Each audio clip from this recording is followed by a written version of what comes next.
music ambassador ẹni ọláfẹ́ lọ Lion Besco gbèsè wọ́dà ọba orin.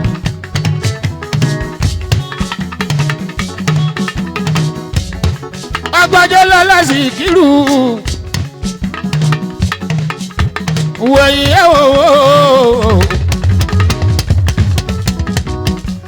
gbájọ́ lọ́la bàrí wọ́ndà o wẹ̀yìn ẹ̀wọ̀ bó ṣe ń dùn lágbolé fújì bó ṣe ń dùn lágbolé fújì agbájẹ́ yọ̀la bí Síkírù Àyìndé bá ń bẹ láyé òun nínú ẹ adójú bágbájẹ́ lọ́la Àyìndé bá ń bẹ láyé òun nínú ẹ adójú nítorí tolúwayé fújì Àyìndé Wàsíù ọmọ ń gbọ́ láwọn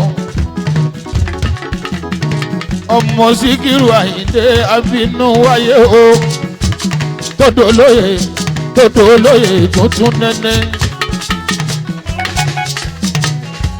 olórí ọmọ ọba kílẹ̀ Jẹ̀bú wọn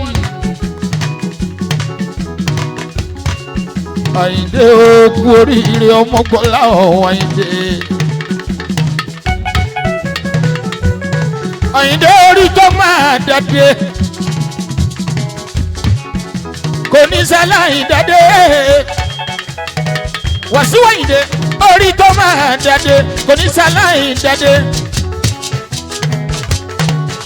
orí tí ọjọ́ yẹ o kò ní sáláì jòyè mọ́gbọ́lá ọ̀hún. Congratulations, ọmọ gbọ́lá ọ̀ congratulations, Àyìndé o. Mayegun in general, Àyìndé Wàsíù, congratulations, Àyìndé. Mayegun in general, okú oríire Àyìndé o. Gbogbo onífújì káfàtà kárí ayé ẹ kú oríire èmi gangan bẹ̀ sí wọ́ndà àmàmà kú oríire Àyìndé Wàsíù gbọ́lá ọ̀. Gbogbo onífújì tó kù o gbogbo onífújì tó kù o ẹ jẹ́ kí ti Àyìndé Wàsíù o kó lọ jọgbọ́n fún yín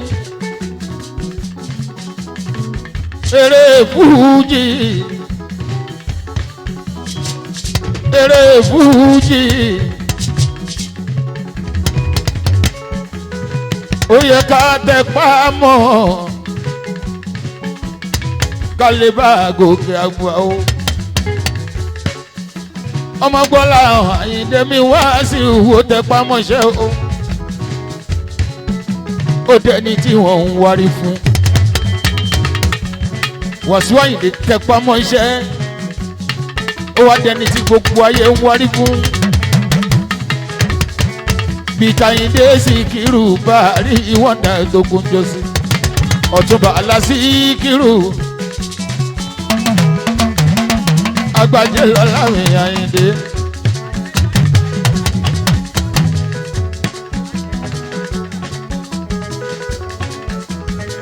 Ẹ ò rí àṣeyọrí Síkírù Àyìndé òun l'Àyìndé Wàsíù mi.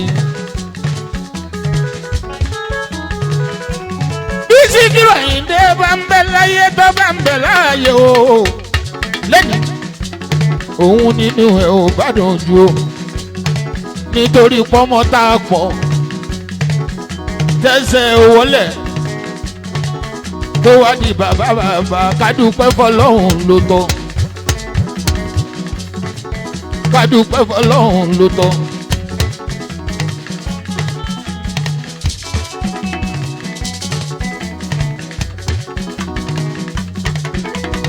ultimate ọmọgbọ́lá Àyìndé Wasiu kú oríire. ó ti mọ́yẹ náà jẹ́ ó Àyìndé Wasiu mi. congratulations Àyìndé Wasiu mi o. ẹ̀wẹ̀ yìí Àyìndé o bẹ̀rẹ̀ fújì bá dùn bó bá dùn bí ó dùn ẹ̀wẹ̀ yìí Àyìndé.